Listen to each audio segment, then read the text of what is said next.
Explosions rock Russian-occupied Donetsk. A series of explosions in the heart of Donetsk, a city under Russian occupation, resulted in a tragic toll on civilian lives.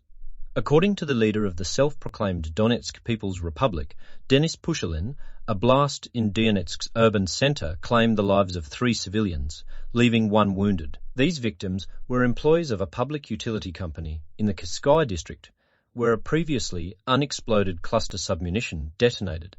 Tragedy struck again, later as another unidentified explosive device went off at a construction site in the Voroshilovsky district of Donetsk. This second explosion claimed the lives of 3 male construction workers, with 5 more individuals suffering injuries. These incidents underscore the volatility of the region and the human cost of ongoing conflict. Pushilin reported that the day had seen heavy shelling across various locations. The cities of Donetsk, Makiivka, Vasilievka, and Nikolskoye were subjected to attacks, resulting in the injury of 4 civilians. The relentless nature of the shelling has only amplified the suffering of those caught in the crossfire.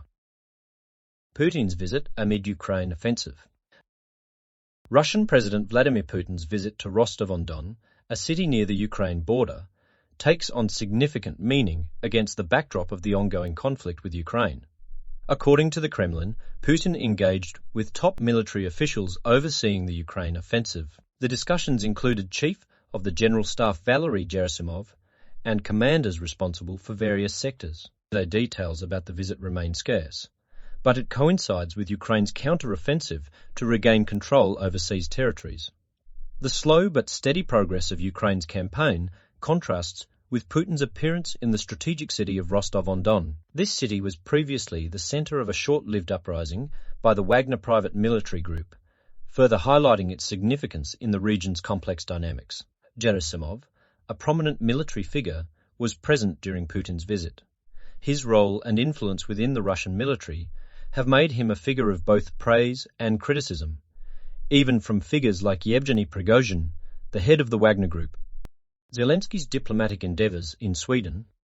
Ukrainian President Volodymyr Zelensky embarked on a diplomatic mission to Sweden, where he is set to meet a host of officials, including Swedish Prime Minister Ulf Kristersson, King Carl XV, Queen Sylvia, Speaker Andreas Norlén, and leaders of parliamentary parties. Zelensky expressed his gratitude for Sweden's support in Ukraine's pursuit of freedom and independence. The discussions between Zelensky and Swedish officials are expected to encompass a range of topics, including strengthening Ukraine's armed forces, bilateral cooperation, defence industry collaboration, Ukraine's European integration efforts, and collective security in the Euro-Atlantic sphere.